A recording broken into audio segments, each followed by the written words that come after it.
Hello and welcome to my series, The Pain and Pleasure of Living a Life on Purpose. My name is Philippa Ross from philippaross.com, and my guest today is Tim Brister.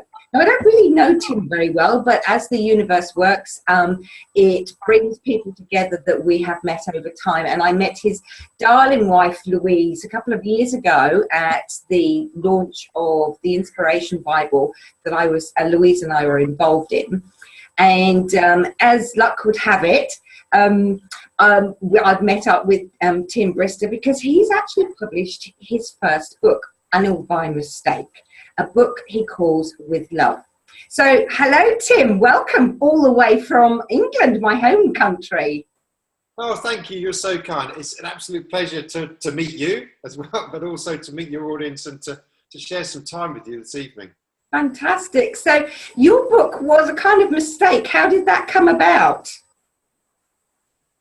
I just started writing. It's strange. So I'm a mathematician by training, if you like, or by education, and I've worked in financial services for ages, so no writing at all. And if you'd have said to me 2 years ago, Tim, you will have published a book, I would have laughed at you because I hadn't written anything other than kind of fairly tedious reports at work since I was, I don't know, probably 8 or 9. I don't know, really. So that's a few years ago, right? That's over 40. Give or take a couple, yeah. Exactly. So yeah, and I just started writing on the way to work, and I posted it on Facebook, and people liked it, and they commented, and so I kept writing.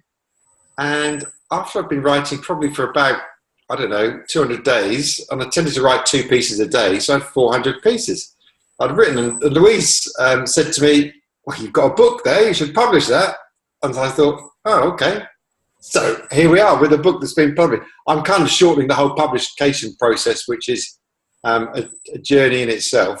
Yeah. Writing the book is really straightforward. The next bit was much, much less straightforward. But we got there. We've got a beautiful book at the end of it. But yeah, there was no design to write a book or reach anybody, but now that's changed. And so it's with love. So can you tell us a bit more about its content? Yeah, for sure. So it's 365 days of heartfelt wisdom is the kind of the subtitle. And it is, 365 pages, one for every day of the year. And it varies. So I've written... I'm trying to think. So on some pages there may be no more than 20 or 30 words. On other pages they go on a second page, in fact. So it goes to a page and a half. And it's just what came to me.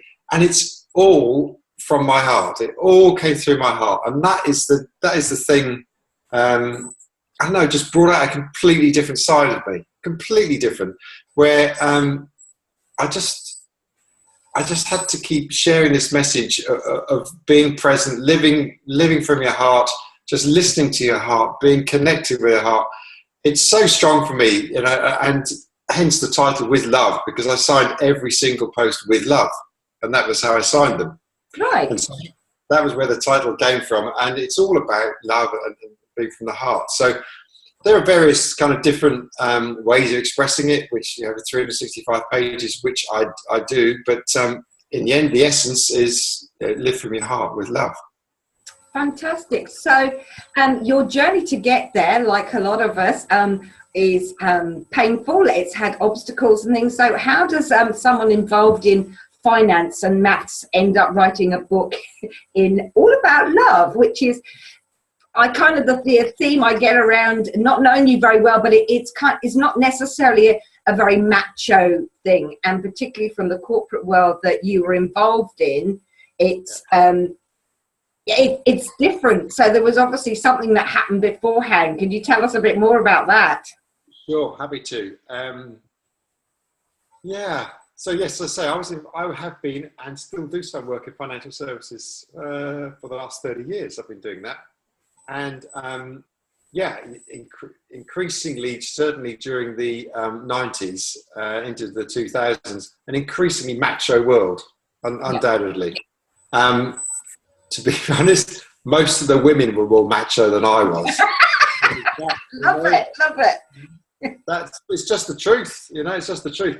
And so during that period, I had 3 breakdowns, really, is what it comes to, from 2004, where the first one took place, through 2009 was the second one, and 2010 was the final one. Of course, they were ever increasing levels of pain, because I didn't really pay attention to the first 2, and the third one really got to me. So what sort of pain? What sort of pain? Yeah, so looking back on them, it was they were all related to situations where I was basically allowing myself to be bullied by people at work. And so the pain was, I now understand what the pain was. It was about the fact that I didn't love myself enough, value myself enough to stand up for myself and say, actually, I'm not taking this anymore. And that was the day it changed. It changed in 2010, middle of the year, where somehow I found it within me to just go and see the director of the business I was working in and just say, look, it's either me or it's her, the lady who was bullying me. Right. So after a couple of months, I left. Because did your boss understand you? Yes, completely. And his hands were tied.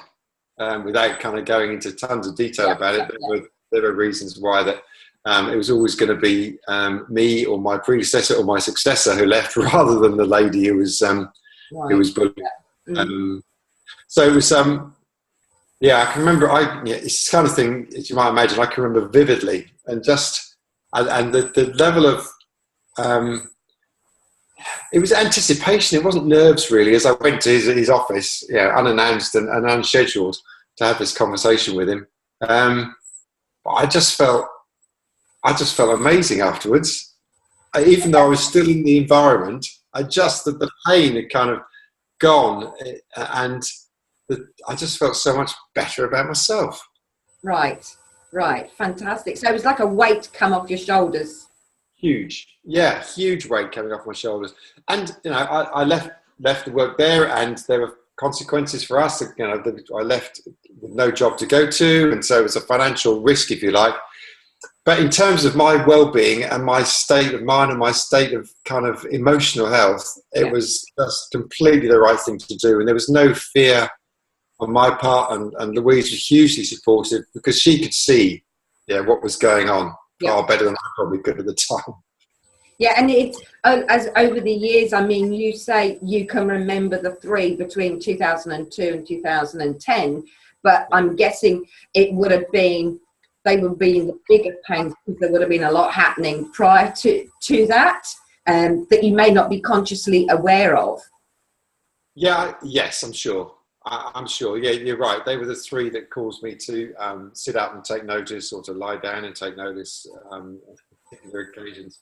But I can think back to less severe instances earlier on in my career, mostly around work. I kind of put my mind back and think, well, has this always been a factor, a pattern in my life ever since school? Yeah. And I don't have a sense of bullying at school, or being bullied in that way. I have a sense of not feeling inferior almost, which I can see is related to the not valuing myself and not really loving myself. So I can see that side of it. I guess it's like anything. You keep behaving and treating yourself in a certain way, you'll attract the behaviour that you least want to attract, and that's what happened. Absolutely, and it's the feeling of insignificance. I can associate myself, because when I was at school, I've always been petite. My mum always said the best things come in small parcels, like diamonds and things, but it's hard in the real world. No, I appreciate now I'm a little diamond. Well, of course you are. But at the time, and in the world where you're growing up, and all my girlfriends had boobs and they were developing, and they got all the boyfriends, and I felt really insignificant and small. And so typical me, I would make a lot of noise and jump up and down and say, notice me, sort of thing. And then through life's failures and things like that. So it's really funny when you look back with hindsight. So And what I hear from your story is when you handed your notice in, there was your head was not attached to your actions insofar as the consequences were concerned. It was just, you're kind of pushed into a corner, and you needed to do what you wanted to do and not know how it was going to work out. And I think that's one of the big things nowadays that people hang on to. They've got these troubles that get bigger and bigger and bigger, because they're trying to work out how they're going to move forward in the future. And then we're making plans, and it's all in the head, and then we lose touch. It's that connection to the heart, isn't it? Yeah, absolutely. And it's just, it's a crying shame. And I've seen it, and I still see it in I mean, not just financial services. That's just a kind of a window on the world as far as I'm concerned. Yeah. The world, generally speaking, most people are operating in that way. Just so attached to their head, so attached to their ego, and not willing to just be, I don't know, to take a risk, to be humble, to listen to their heart, and acknowledge the fact that it's okay to not know what's going to happen the next 30 seconds. That's all right. Yeah, yeah. Because as long as you're feeling, and as long as you're in a place where you are, you're comfortable with where you are, with what you're doing, with your way of being, that's all that matters in the end. Because we're then being the best version of us we can be, and that's all we can ever be. And I was only talking with someone yesterday actually about this, and how this horrible kind of habit that so many of us have of kind of comparing the whole time. We're just externally referenced. Yes. And we make it up as well. That's the thing. We just make that stuff up. So we make it up, this horrible picture, and we reference ourselves against it and say, crikey, I feel rubbish. Of course we bloody do. We've made it that way ourselves. It's just horrific. So just being connected and being just so connected with our heart, you do not get that. And so if you're internally referenced as well, then you're in a place where, you're in a good place. Absolutely. And I think the competition, that's just the way that the world is, and its structure, I think that's one of the hard things, is competition. And we've got these measures, and it starts almost as soon as we're born, so when is your baby starting to on solids, and when are you walking, and when are you talking, and how are you measuring up at school? I mean, I did successfully managed to fail my English 6 times. My parents paid a fortune for my education, and they told me I was illiterate, and now I'm writing books. It's because my books will be called Life's a Load of Balls, and all those conditions, it's because they're all a load of balls, those things that we measure ourselves up against. And for me, the importance is creating a measure of your own success, defining what success is to you, creating your own measure, but you've got to see your own value and not measure it against other people. I mean, I worked in special needs, and there were 11 children in the class, 5 of whom were special needs, but only 1 was registered because he had autism. But the success of those children throughout primary school far outweighed any other children within the school. But so far as the external measure is concerned, so far as meeting stats and things like that, they didn't measure up. But from the steps that they've made throughout their life, it was leaps and bounds. And then what I call this thing is the D syndrome. A lot of people, they call depression, and there's, let's have some pills and labels that you hang on to. For me, the D syndrome is being disheartened, dispirited, dysfunctioning, detached, disconnected. There's so many D words that I associate with it, and it's you've got to see the gold in yourself, the value. Yeah, absolutely. But we're just not brought up to. Again, it's a generalisation, so I get this, and I kind of use generalisations, but my experience is that we are kind of collectively, we're not brought up to value ourselves. We are kind of. You may have to listen to the language. You just walk down the road and listen to the way that, and it sounds like I'm dissing all parents, and I'm a parent, right? So, but parents interact with their children, and rarely is it particularly positive. It's often about what you can't do, what you mustn't do, what you've done wrong, and whose fault it is. And I'm not having to go any parents because they're absolutely doing the best that they can do. I get it totally. It's a collective thing that's going on. It's not an individual deciding this. But it keeps, all we're doing is maintaining it for the next generation, because we educate the next generation to work this way. So, gosh, there has to be just a change in the dialogue. There has to be a change in the dialogue across the world. And it's got to be, my view, my feeling, it's got to be heart-led. It's got to be completely about, all right, just love yourself. And that sounds quite short and simple to do. It took me about 40-odd years to work that stuff out. I may have been a slow learner, I don't know. But the point is, for me, it doesn't matter when you start, where you start, or where you get to. It's a bit like the reference you made earlier to the special needs children in the school. You compare them, and not that there's any need to, with anything else, then you think, crikey, there's something not right here. But actually, all you can do is be the best you and love you. And that's what those kids are doing, and that's what everybody needs to do. And we can only do it one person at a time, is my view on this. There's no kind of magic bullet that's going to say, we can all 7 billion of us are all thinking the same way. Yeah. That just won't happen. But one person at a time, and then momentum will build. Momentum will build slowly, and once we get a good head of steam up on this stuff, I sense that there is a strong desire, a really strong desire amongst certainly the people I interact with, to make this happen, to change the dialogue, to be more loving, to be kinder, just really simple human nature thing, nature ways of being. And we have to start with ourselves, and that's what so often many people miss. And they think, oh, it's selfish, I can't think of it. You have to start with yourself, because if you don't love yourself, my belief is you cannot truly love another. It's only when you love you have to know what love is for you, and then you can share that love. Absolutely. So is there anything in particular that you have learned through your own journey of self-love that could help other people learn to love themselves? What things have you come across? I guess a good question. There's a few things that spring to mind.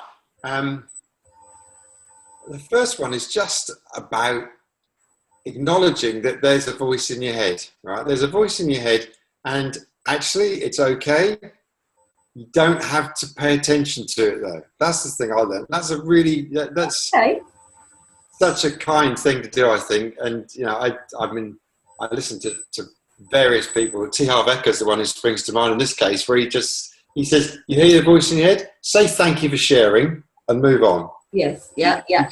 Just thank it, because it's actually really trying to help. Yes. But in terms of connection with your heart, in terms of living your authentic truth, it doesn't. Yeah. It's kind of doing its best. So that's one thing. And having worked and still working in a very masculine world, which is very, people, guys there and women who are behaving in a masculine way. And it's so alpha, and that's all the stuff that's in the head, broadly speaking, my experience from me anyway, and I think for many others too. And that's okay, but it's not going to ever get you to your heart. It's never going to enable you to open up and be vulnerable, as I said earlier, and that connection, that daily, just moment by moment connection with your heart exists. So that's a really big one, actually, and it's almost at the start. It was almost to acknowledge there is a voice in our head, kind of, and we all have it.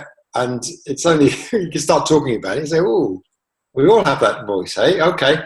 So then it's about saying, "Okay, let's not ignore it, because ignoring it without saying thank you, without acknowledging it, it won't work. You have to acknowledge it." So that was huge for me. And then finding a creative channel, which the book has become, which writing's become for me. Oh. That was a big deal for me. I didn't realise it at the time, but looking back on it, actually creating something, it wasn't about creating the book, as I said, it was just creating the words and creating a connection with people. Really that was something hugely different for me that I'd been doing for the last many years, and that touched my heart and helped me to further open up my heart and connect with my heart. In terms of like something practical, really, the biggest, I would say the biggest single kind of point was when I started meditating. Right. Meditation, huge for me. I tried to start meditating back in there we are. I am old. 1990, whatever it was, 9. It was 99. There you go. Right. I couldn't remember where I was sitting. I just couldn't grasp it. And so I started. I mean, I wasn't ready to grasp it. That was the point. Again, my kind of soul and my kind of being weren't in the right place. Can you remember back then what your impression of what meditation was about? What you had to do to meditate? Yes, you had to sit in a certain way with the old kind of legs crossed, and you had to sit with the like sitting like this and staring blankly, and no thought was allowed to enter your mind. Right, no thought at all. Had to meditate, say the mantra, and I mean, that's just, I look back now and I meditate, as I said today, and I have done for the past 2.5 years, probably, every day. Mm-hmm. And I would say not a single meditation goes by without some thought passing through my mind. Yep. I was just sit there for 20 minutes meditating. I guess people do it, but that's okay. And that's part of it, if you like. That's part of the kind of accepting myself, accepting me to being the best I can be. And accepting that, a perfect meditation is the one I'm just having. That's the perfect meditation. And then tomorrow's meditation will also be the perfect meditation at that time, in that place, in that environment. So, I can remember thinking, it was almost like meditation was back in 99 was kind of, it was a test, is that right? I don't know. But it was something where, unless you did it perfectly, then it was wrong. Yes. And I now know that was me judging myself externally and it being completely external reference, because what's wrong, what's right, whatever we're doing is perfect. And it's words, isn't it? How one word, meditation, has so many different perspectives to it as to what it is. And I can totally associate with it because, actually in truth, it's a bit like going to church. You can meditate sitting on the toilet. If that's the only place that you get peace and quiet. Yeah, I know. Yeah, because men spend a lot of time on the toilet, don't they? I don't know. I can't comment. Don't give us too much detail, Tim. No, I'm not. I'm stopping here. All right. The technique, one of the things I heard the other day when you're talking about words and how you can be, it is acknowledging, because a lot of people talk about positive psychology and things, and it's like, keep a positive outlook. It can be quite, unless you acknowledge the words that come to you that are in your head, what so-called negative words, because they're not, they're just words that have a different energy that actually pulls you down. So by pushing them down, they build up until such time that you feel like lead. So as you say, you have to acknowledge them and thank them for the lesson and move on. And that's what I call my AA rescue remedy. It's acknowledge it and appreciate it, whatever it happens to be in that moment, and then just move on. And the other one I came across was, so far as words, when you have a word in your ear that comes to you that's not that doesn't resonate with you, is actually imagine painting your body with it. Right, yeah. So imagine that you're going out there with all these words on, showing everybody what you are, and then take a different perspective. If that was, how would somebody want to come towards you if you've got all this negativity, strapped on around you? Right. I see. I like that. That's really neat. Yeah. It's quite powerful, isn't it? If you imagine it. Yes. Yeah. Yes. Oh, I might try that actually. Yeah. So because if you're still working in the corporate world, how do the men and the masculine women, do they see you differently now? Do they treat you differently? So I treat them differently. Right. I think that probably the changes comes from, so you're role modeling, you know, you have to make the change and take responsibility, and so what you're doing has an effect on your environment. Yeah, absolutely, yeah. And so yes, I'm sure they think I'm a bit weird because I'm not your typical guy in a corporate financial services. What I do notice is that there are still plenty of bullies around. Yep. But they just don't touch me anymore. Yep. Because I recognise them for what they are, and they're human beings and they're doing their best, and I'm happy to have a dialogue with them if they want to have a dialogue. But it doesn't, you know, their bullying doesn't even get close to me anymore. And I do that, and I do look after my team as well, so I make sure that they aren't impacted by any of the bullying that goes on. Sounds like everybody's bullying. It's just there are a lot of fearful people around, and their way of dealing with life is to try and beat their chest, jump up and down, and stamp on people. Is their way of being noticed? Yeah, it is. Yeah. Listen to me, look at me, you know. And so, I deal with them, and it's fine. I think, I do have different relationships with the people who get me as well now, because I mean I don't walk around it's like the insurance company where I work at the moment with my book in my hand, reading from my book, because I'm not evangelical about stuff like that. Yes.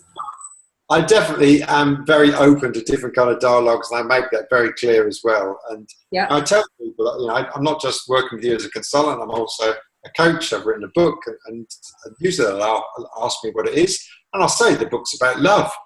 And then at that point, I'll know whether they get it or they don't get it. Because some of them they don't freak out, but they might as well freak out by the look on their face, you know. And that's fine, that's cool, it's all good. But it's definitely very different for me. And what I've noticed particularly is that where I'm working with people, so there's a kind of range of people who are the bully types and the non-bully type. When I'm working with those who are less bullying type, particularly the female ones, I have such a kind of open relationship with them, such an open dialogue. I connect, generally speaking, much better with females than I do with males. Which I guess, I've got coaching clients. I think I've only ever coached one male. Right. And I don't go seeking females. They're the clients that are drawn to me. So there's something there about my energy and the way it is now. It certainly has developed over the past 2.5 years or so to become much more feminine, really. And do you find that... I've lost the train of thought there. But being a man in a man's world, now that you have made that connection to yourself, people talk about courage, and that comes from the heart. Do you find, I think it's fantastic, because the world needs males with a soft feminine energy that talks about love, and so it's going to have that ripple effect. So is there any males that you've come across, because you talked earlier about people that you've had connections with who see you differently? How has it made a difference to the relationships you've had with men? So I can think of 2 or 3 people in particular who, 2 or 3 guys who I just had, and it's been almost unspoken, because actually I knew them all before I published the book. In fact, I probably knew them all before I started knowing what I was really writing. But it was happening anyway, and clearly, you know, I was changing at the time, and it was unspoken. That was the thing about it. We would just have such lovely conversations, almost innocent conversations about what was going on with life, what was, you know, and they'd tell me things about their personal life, which I'm sure they never told anybody else. Mm-hmm. Not that I would ask, but it was just, and vice versa, I did too. We just had like greater depth of relationship. So, which made working with them a more pleasurable, the whole thing more, you know, a pleasurable experience, both for them and for me. But but it also opened up, I think, for them a different level of dialogue than that I'm for sure they would normally have with their colleagues in the organisation. And I work as a consultant when I go into financial services, so I work for, I go for a year or 6 months or whatever it is, and then leave. So another plus point for that is I can form relationships with people, and they know I'm not challenging them. I don't have a agenda with a career, any of that stuff. I just kind of go in and I'm there to help them in whatever I can help them with the work. But also, I think what they can sense is that I've got more to add for them, which often comes out in the depths of the relationship. And and I maintain relationships with those guys now, even though I'm no longer working with them on a day-to-day basis. And I don't tend to do that. The nature of my work, when you go in and work for a period of time and leave, it's very unusual to maintain relationships over kind of periods of time, just because you have to move on. Otherwise, I'd end up spending my whole life being in touch with people and having no time to do any work, and that kind of doesn't quite work, really. So it's a balance. So it's just a few special people. I think I'm special to them as well, and that's what's made the difference, because I suppose I'm in the position where you mentioned courage, or I guess I view it as courage, but I express it in a different way. For me, it's about non-attachment. I'm not attached to how people feel about me. I'm not attached to outcomes about that. I'm not attached to, if their view is that because I talk about love, then I shouldn't work in their business, well, that's fine by me. Tell me that and I'll go and work somewhere else. I'm okay with that. Yes. So it's a big non-attachment. But that's courage and non-attachment. Yeah, they're kind of different words on a spectrum, really, aren't they? It's got to be, because you're talking about you don't have that attachment, but a lot of people go through life and wanting, for fear of not being loved, that they will do things to fit in. But actually, to get it right, it's about we resonate with different people at different times of our life, and it's actually accepting that that's okay. People come and go in our lives, and it's not that I was explaining to a client the other day, it's like, well, you don't actually necessarily like everybody, so why would you expect everybody to like you? Not necessarily that there's something horrible that you don't like about them. It's just merely the fact that you don't resonate. You don't make that connection with them, and therefore it's hard to relate to one another. And that's really what we're talking about. Anywhere you go into as a consultant you have a purpose, and that's that doing thing again. You have a job, but actually any job to be done well with human beings is to help them connect to the purpose of what they're doing. Yeah, absolutely right. And a lot of my longer term relationships in that industry are with females. Yeah. And that's predates 2012 when I started writing. 2012 when I started writing. But one of the things that just came to my mind as you were talking there is that I've got a friend of mine who I worked with, first of all, in 1991, I don't know, crikey, a while ago now anyway. And so we've been in touch ever since, off and on. And it's funny, actually, because it kind of makes sense what you were saying there, that we were really tight back in probably for 4 or 5 years. Then we moved apart, not geographically or but just energetically. We moved apart. Yeah. We came together and moved apart, and now we've kind of come back together again. And he loves what I've written. He's much more connected with himself than he ever used to be. Yep. And it's just amazing how people do come in and out of your lives, and sometimes it's the same person that comes in and out of your life, isn't it? But the energy just changes over time, and it's a fascinating journey, really. It's just it's lovely. And you were talking earlier about the non-attachment. It's this judgment. I think that's the thing that actually holds people back, because we're labeling. There is no because it's done without love. It's not recognizing, like the children I work with at primary school, it's like we are also very individual. We each have our own unique value. We are a fellow human being. Don't judge them on the external world's measure of what it is to be human. Yeah, absolutely. It's funny, you remind me, last week someone said, I was chatting to someone about my book, and she said, well, so what is love? I said, wow, that's a good question. And then to me, I said, it's non-judgmental and it's unconditional. Yeah, yeah. It starts with ourselves. That's what it's about. Because I could go, we could be here for days to talk about judgment, because absolutely, that is so ingrained in the way we humans live, and it's just absolutely just destroys us, because we always judge. When do we judge ourselves as being successful? When do we judge ourselves in a good light? Well, I don't know. I don't judge myself, so I don't care. But I can look back and think it's just another big stick to beat ourselves with that we use. Judgment is just so destructive. So love is, just as you said, it's non-judgmental. We're not judging ourselves against any external criteria, against anything. We're just being, and we're happy to be. That doesn't mean we don't want to do something else or be something else, but just happy to be, accepting where we are. That's the other thing. It's accepting where we are. So, yeah. Absolutely. And then we're talking of less fortunate people. I hear that you're involved in some of Tony Robbins' work that you've taken on. Could you tell us a bit more about that?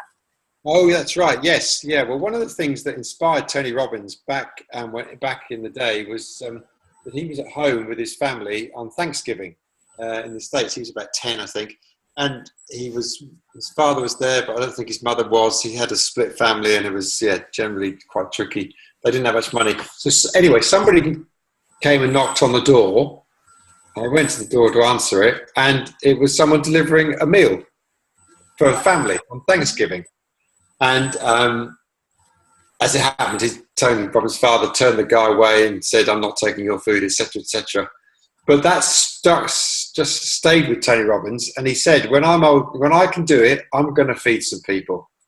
And so, being the kind of position he's in now, where he's got an organisation the size of millions and he's got gazillions of dollars coming in, he now kind of coordinates. Well, he doesn't coordinate. Across the world, there are people in various places. You can just start your own basket brigade, it's called, where you go out at Christmas or at Thanksgiving, depending on the festival period in the country you're in, and feed families. And it's all anonymous. That's the thing about it. It all has to be anonymous. So when you arrive at the door with the meals, kind of whatever meals you're taking there, and people will ask us, "Who's it from?" You just say, "I don't know, I'm the delivery driver. I'm just giving this to you." Oh, lovely, lovely. And there's a card in there that says it's from a friend and says, "Can you, when you're able to do this for someone else, can you please pass it on?" Because that's how the whole thing started. So it's a kind of self-perpetuating circle, really, which is fantastic. So I've taken on the leadership of that in Norwich, in my home city in the UK. So I'll be taking on and making sure we feed a few hundred people at Christmas, which is really exciting. And I could see that if someone didn't take it on, then it was just going to cease. And I just thought it was so sad. So, I've taken on 2 days ago. In fact, I took that on. So I'm kind of reading up on it and ready to go. And we'll feed families at Christmas, which is just so exciting.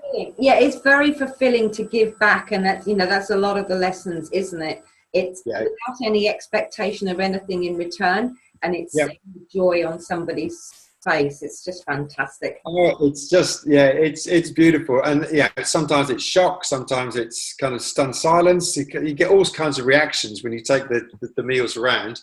Occasionally people are do what Tony Robbins' father did and just push you away, but again it's kind of you have to go there with an open heart and just be loving and give the food and and just let the people respond in the way they want to respond. But most of them are just so grateful and shocked, frankly, because it just doesn't happen. People don't turn up. That happened to me when I was on a benefit in England, and a local organisation. It wasn't the basket brigade, but it was other kind-hearted people, and it was just so scrummy. It made you feel loved. It does, and it's just it's I just think it's so nice that it's done in an anonymous way as well, because you can't, and there's no way you can trace back who's given it to you. That's and then that negates the need to give back again, because that's another thing that's instilled in us. That's what makes it hard to receive, is because you feel obligated to give back again. Yeah, that's right. But you need to. We collectively need to kind of learn or remember that if you're going to give, someone has to receive as well. So there's two sides to this thing. So we all. That was Tony's pain in his youth that actually he has used within his daily life, that he's obviously built up a business. But for me, it's not necessarily being in business, but it's making your business, making it your daily business to live life on purpose and doing what fills you up. So is there anything from your own childhood that you can recall that has influenced you? I think I can remember. Can I stretch my childhood to when I was about 19? Does that count? We're all children at heart. You can do whatever you like. I just thought I'd stretch it, because the thing that comes to mind is that I could just remember learning from my dad then. I mean, the circumstances were I wanted to split up with a girlfriend, and we're living away at university, so kind of things had changed. And I rang him up. I can remember in the days before mobile phones, had to wait to use the phone and things like that. And I phoned him up and I said, I don't know what to do, Dad. I don't know if to write her a letter or give her a call or what. He said, you've got to come and see her. The thing that you've got to do the right thing, and the right thing is face to face. I always remember that, and I always remember that stuck with me. Doing the right thing, and as soon as he told me, as soon as he said that, I knew it was the right thing because it felt right. Yeah. And that always stayed with me, and that's 30 odd years ago now. But so that's courage, isn't it? Really, to face up to something. Yeah, it is. Yourself. Yeah, because you've got to value yourself. You've got to value kind of humanity at a broad level, but the individuals involved in the whole process, if you like, in order to do that. And then there's kind of, it's courageous, but actually it's not, because it's just what you've got to do. If you really love humanity, you really love the people, you love yourself, you love the others involved, then you just know it's the right thing to do. And it feels much less courageous, I suppose, then. It's just the right thing. So that was, that's stuck with me ever since. Just to keep doing the right thing. Keep doing the right thing. I say that to coaching clients, and even now I keep saying it. Just, what does it feel like? Does it feel right? Yeah, okay. You're away then. So therein is your lesson. Do you have your book to hand that you could kind of just choose something, flick the pages, and whatever comes out with to inspire us? Okay, here we go. 218. That's come up. So. There is a simple recipe for a healthy and happy life. It is so simple, yet it's not always easy. We all know the secret. It's a way of being we are born with. We are being this way as we enter the world. The question is whether we choose to carry on being that way. The simple recipe, to be love. We are pure love, and we enter the world being that way. Why would anybody choose not to be this way? That's the work of the ego. But today's message is not about the ego, it's about being love. Choose to be love with love. Oh, how appropriate is that? How scrumptious. Thank you. And as we come into the world, that leads me on to my final question is, knowing what you know now, what advice would you give your childhood self? It would be about the voice in the head thing that I mentioned about earlier on, actually. Listen, acknowledge, but don't act on it unless you believe it's the right thing to do. So it kind of hooks up with doing the right thing as well. Yeah. But that's the thing, I think. I can think back to 40 odd years, kind of the voice in the head was very strong, and I lived that way. Awesome. So what are you doing now that you've written this book? You're on a roll. What plans have you got for the future? Do you know? Yeah. So more books. And more speaking. So I'm speaking at an event on Friday in Norwich, I'm speaking about love. That's what I tend to speak about. Awesome. My favourite subject. And then I'm partway through writing the next volume, if you like, of With Love, which will be a similar book, 365 days of wisdom in it. And I've just started the kind of forming a book which will also be about love, but it'll go into more depth. And I haven't kind of exactly worked out how that's going to pan out yet, but it will be, rather than 365 individual days, there will be some in-depth, probably. I'm definitely going to look at judgment. I've started doing that already because that's a big one for me. And I don't know what else, but there'll be probably half a dozen chapters of that type, which I'll go into. That may take, I can see the second volume of With Love arriving later this year. I imagine that the other book will take a little bit longer to form. So hopefully we might get it for Christmas, make some lovely, a double Christmas pack. That would be yummy.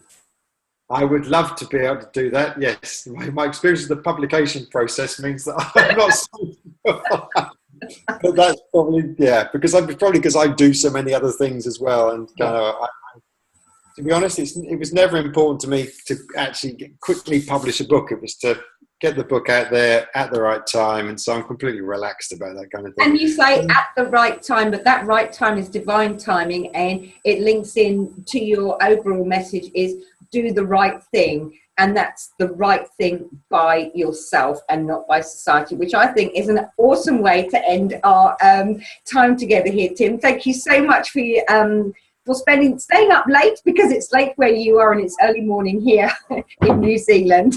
It's been an absolute delight. Thank you. It's been a pleasure. It's been lovely to speak with you and lovely to meet you. And just thank you so much. You're welcome. And good luck on Friday with your speech. Take care. Bye. Take care. Bye.